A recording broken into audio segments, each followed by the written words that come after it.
Hey guys! In this tutorial, I'm going to show you how you can draw water using coloured pencil. I'm Kirsty Rebecca and I make drawing and painting tutorials that are easy to follow even if you're just starting out. If you do want to follow along with a full-length, real-time version of this tutorial, where I talk you through every step of the process, including the duckling itself, then I have that available over on Patreon, so there's a link in the description if you want to check it out. So I'm going to walk you through how I created the water step by step.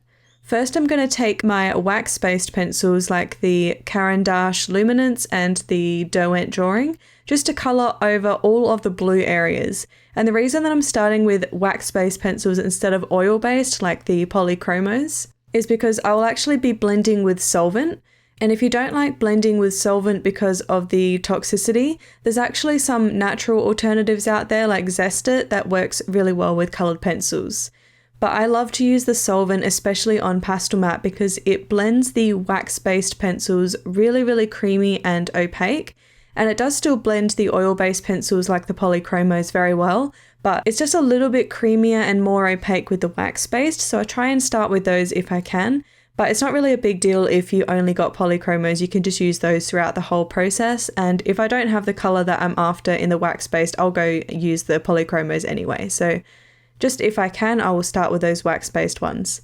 And I am using the Clairefontaine Pastelmat for my surface because it allows me to add light colours over dark colours, which can actually be super hard on smoother papers like the watercolour papers and Bristol and things like that. But if you are working on a smoother paper, you can use a lot of this information and a lot of the techniques, even if you're working on a different paper than I am. One of the reasons why I like using the Pastelmat is because I can have a blunter point on my pencil and be a lot more messy with my strokes, and they still blend out really smoothly. If you are working on a smoother paper like the watercolour or Bristol, then you'll need to use smaller circular motions and make sure that your tip of your pencil is a little bit sharper so that you can get into those little white grooves of the paper. So those are the two main reasons why I like to use the Pastelmat, because you can be a little bit messier, it's a lot quicker, and it blends really vibrantly, and also you can add light colours over dark. I'm working in light layers throughout the entire process until I get to the end layer, where I might press a little bit harder for some of the highlights or any areas that I might want to be a bit more vibrant. You don't want to press too hard throughout the process because you can actually flatten the tooth of the paper, which will stop you being able to add more layers. So we want to press quite lightly, especially in the first few layers, and just build up that colour over a few layers, rather than trying to push harder to get more colour down faster.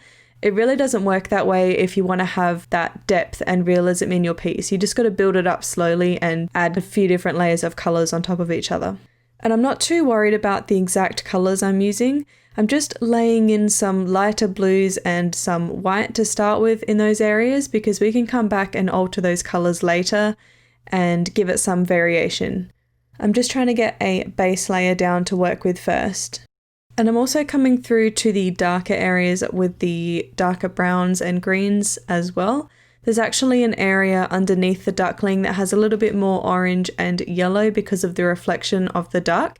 So I'll use slightly different colours in that area, but for the most part, I'm just starting out with the same sort of browns and greens over the entire piece, because again, we can alter how dark or how light that is in the following layers.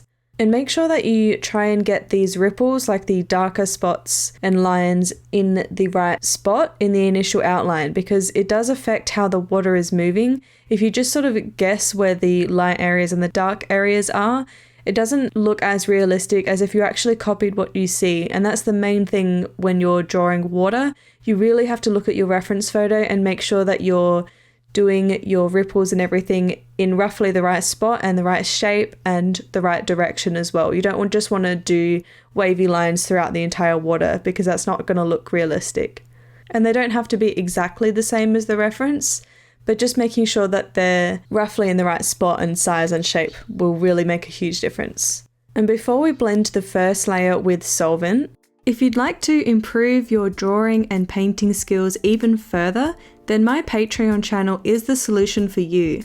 From as little as $4 per month, you will have access to every tutorial that I've previously uploaded on your chosen tier level in a variety of mediums like pastel, colored pencil, charcoal, watercolor, and more. There are tutorials available for a range of subjects like wildlife, birds, landscapes, still life, flowers, and portraits. If you would like to view the entire Patreon tutorial library before joining us, I'll also leave that link in the description for you as well. Not only are my tutorials full length, real time, and fully narrated with clear instructions and explanations, but you will also have access to the original reference photo, a traceable outline, and a list of supplies including the exact color names I'm using, so you really can relax and follow along every step of the way. Every month, I upload brand new tutorials to the Patreon library so you can grow and develop your drawing and painting skills and take your art to the next level. You can also join in on our members chat group where you can ask questions or advice or share your artwork, and you can talk to other members in the Patreon community. And the best part is that there are no lock-in contracts, so you can upgrade or downgrade to a different tier level, or you can cancel your pledge at any time if Patreon isn't right for you. So why not give it a go? The link is in the description if you want to check it out. And then I'm just coming in and blending that entire layer with my solvent.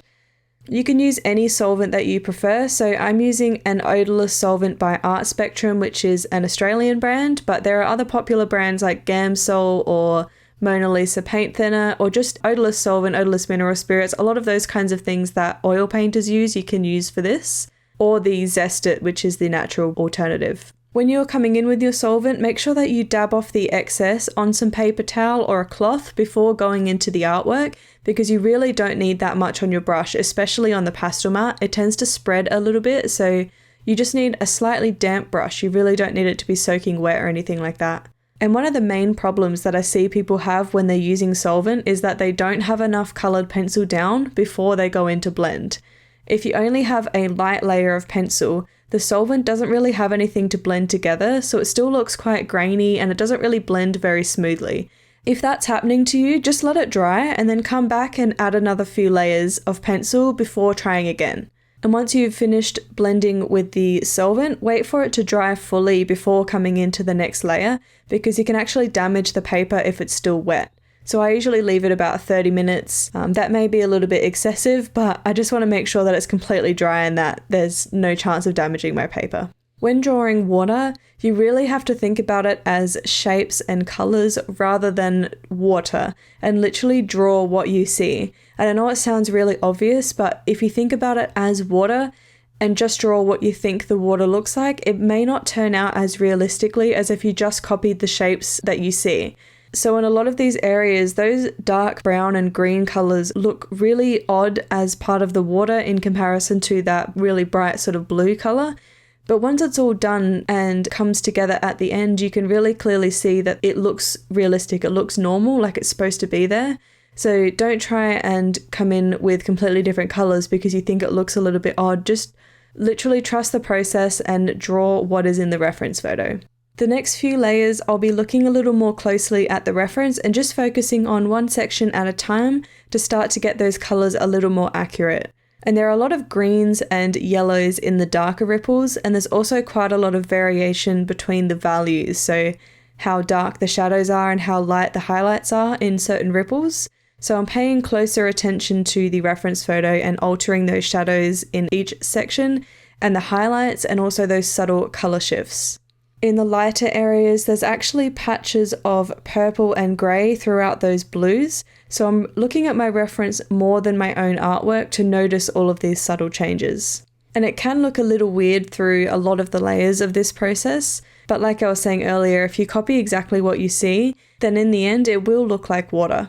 Once I have a few layers down, I'm coming in with some of the lighter highlights.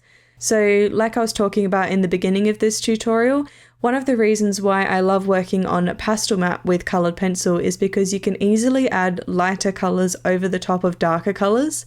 And this is really quite hard to do on other papers. If you've ever tried doing that on a watercolor paper or Bristol or anything like that, you'll notice that it can be quite hard to get those whites on top of dark colors.